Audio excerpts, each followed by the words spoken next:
And there's 3 teams really with a lot of cap space, 4 with the Utah Jazz, but you always got OKC, Orlando, and Philadelphia. And then, of course, we're going to get to Bronny James being selected. I guess we could do that right now. Bronny James being selected with the 55th overall pick by the LA Lakers. And Rich Paul, right before the pick, maybe an hour before the pick, saying, hey, Rich Paul, he told Bob Myers that they're advising teams not to draft Bronny because he's going to go to Australia. That was a threat about going on. Hey, at that point, I'm thinking, y'all let this young man leave college and go to Australia? And then, Rob Brooks, shout out Rob Brooks, who's working there at NBC Sports Bay Area, was like, this is a ploy. There's no way Savannah is going to let her baby go to Australia by himself. And you know what? It was a ploy. It was a smokescreen because they had the Lakers right there in their pockets to draft him. And a lot of people are up in arms. But you know what? The first father-son duo to possibly play in an NBA game, I'm here for that. How cool was it to see King Griffey Sr. and King Griffey Jr. on the baseball field? Griffey was the number 1 overall pick. He was the number 1 overall pick, but it was still cool to see it. I don't care where the pick was. It's still kind of cool to see father and son. And I hear you. So, Ralph Barbieri had the famous line, 2 things can be equally true.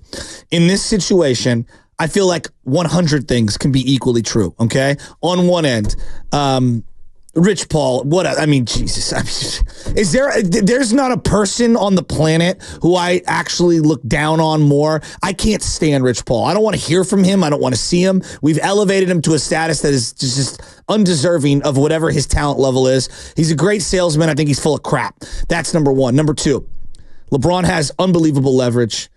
It's probably the most leverage we've ever seen anyone have in life, and good for him to be able to use it. I am jealous of the level of leverage that LeBron has. He hired the coach. He's fired many coaches. He's done a million things. He got his son drafted. Which is why I never wanted LeBron here. What? This is why I'm glad LeBron stayed out there in LA. But honestly, on some level, good for LeBron. I mean that sincerely. I know the LeBron haters are going to come out. Number 2. Yes, this is crazy nepotism. There's no doubt about it. And I actually feel tremendous empathy for Bronny James because he's in like a no-win situation. Everyone's waiting for his downfall. The poor kid, it absolutely sucks. Like it does. He's probably an undraftable player. But you know what? People make promises and help people out all the time. Now, what I would say to Bronny is I would go look at someone like Mike Piazza. Mike Piazza was drafted by Tommy Lasorda as a favor because he knows the family. And he ended up being one of the greatest players in Dodger history. All right. Piazza was like a 30th round pick or something like that. Like he shouldn't have been picked. What? It was like 62nd round or something. It was crazy. It was some crazy draft selection. Now Piazza ended up being, no, he's not going to be Piazza. But my point is okay, now you've been given the opportunity. Make the most of it. Right. And I don't know. We'll see. Time will tell. I truly believe that the way the NBA is set up, he will either fail or succeed on his own accord. Now he's gotten the opportunity. His foot's in the door. Can you fail or succeed on your own accord? Is he getting an opportunity that others don't get? Nope. He absolutely is getting that opportunity because of his father. But now it's up to him to figure it out, right? And life will figure that self out. We all know people in every walk of life who have gotten opportunities because of their last name or because of status or whatever. And at some point, they'll have to earn it. So the earn it people that are out there, guess what? It's coming. He's going to have to It's going to come at some point. It may not happen this year. It may not happen next year. It's going to come. Now the other level, and this is the thing that I was thinking about. Look, I lost my dad, and I'm not comparing my dad to LeBron James. I'm not. I'm really not.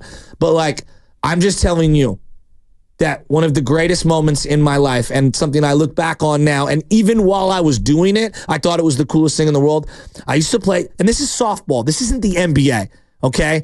I played softball with my brother, my dad, my uncle, my cousin, and my other cousin. And those are some of the greatest times I can ever remember, all right?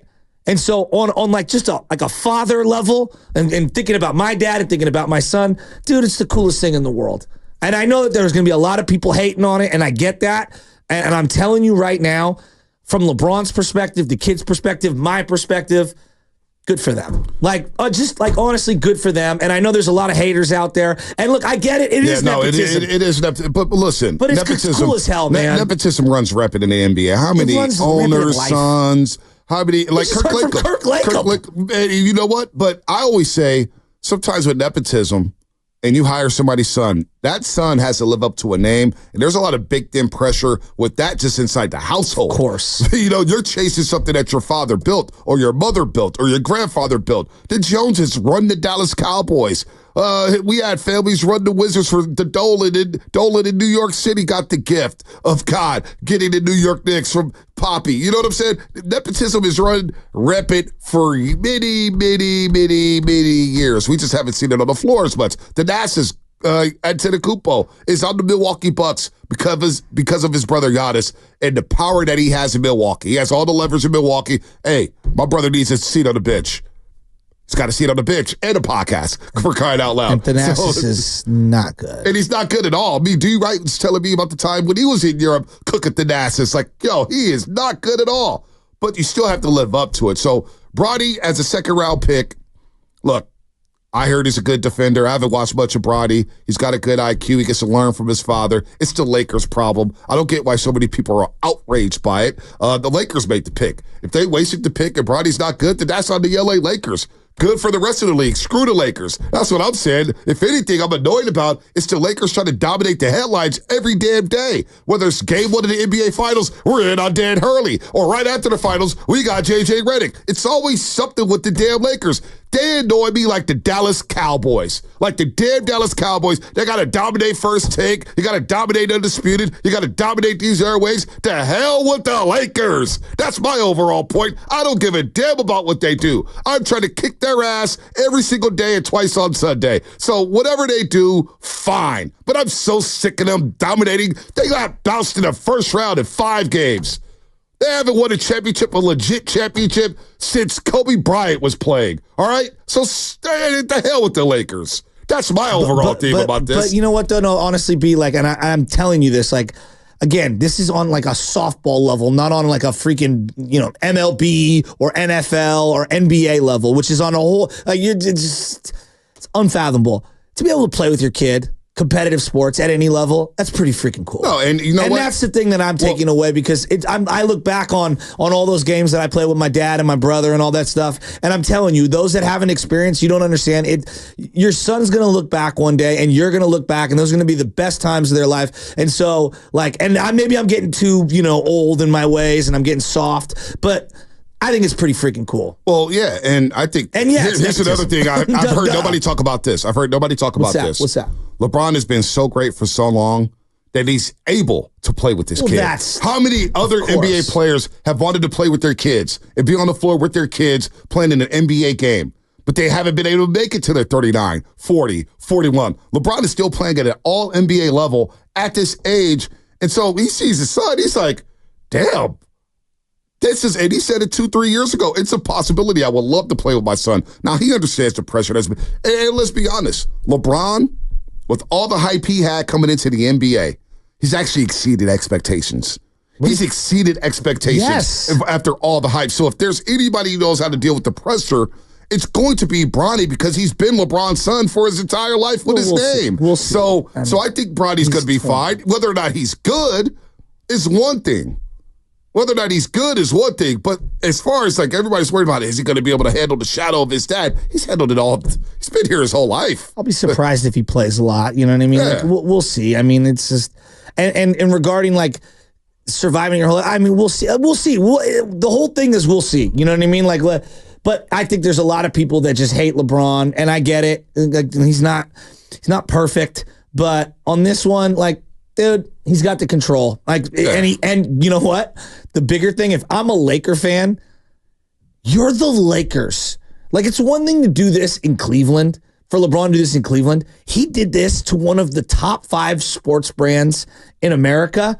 It's incredible. He has more power than any player maybe in the history of sports, in terms of team sports. And your guys' first opportunity to see him, it's going to be next Sunday at Chase Center when they're taking on the Golden State Warriors, the Los Angeles Lakers, that is. Are you kidding me? Classic. Yep. California Classic. Well, I'll be there. I'll be there. I'll take a baby chance of that. I'm definitely there.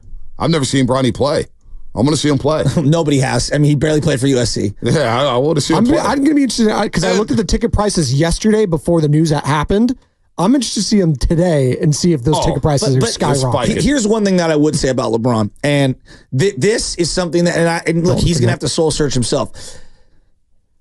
If I'm being real, he pulled some of the wildest AAU parenting BS I've ever seen in my life, just in general of how he's navigated his own child's life. And at times, and it's a credit to Bronny, at times he's done a lot of disservices to his own son. How? And I think because you're setting your own kid up for a lot of failures and things like that in terms of how you talk about him. He's gone all over the map. My son could guard this guy. And just less is more sometimes as a parent. That's all I'm saying. Like I've been coaching a long time, and I've seen, again, on a lower level, a lot of parents set their own sons up for less is more sometimes. I'm not saying all the time, but less is more. And when you're navigating this and the high profileness and the recruitment and all that things, I just think there are some things that he's learned throughout the process that I don't think he's going to do with his other son. All right, that's enough for Bronny, though. Forget the Lakers. That's their problem. The hell, this is the Golden State Warriors flagship station. Let's lock in, folks. 888-957-9570. Shameless shout-outs coming up at 7:45. Eddie Johnson at 7:20. Let's roll here, man. More coming up on the roast. Eddie Johnson next. Warrior fans, I need to hear from you. How you feeling about these picks? How you feeling about Beacom? How you feeling about Quentin Post? Lindy Waters III. Let's go. Brought to you by Fremont Bank. Warriors Offseason Summit is coming up on Monday, July 8th on the rooftop terrace of Fremont Bank's state-of-the-art new headquarters. Starts at 2 p.m. with Willard and Dibs live and the rest of the crew from 4 to 6 p.m. Go to 957thegame.com.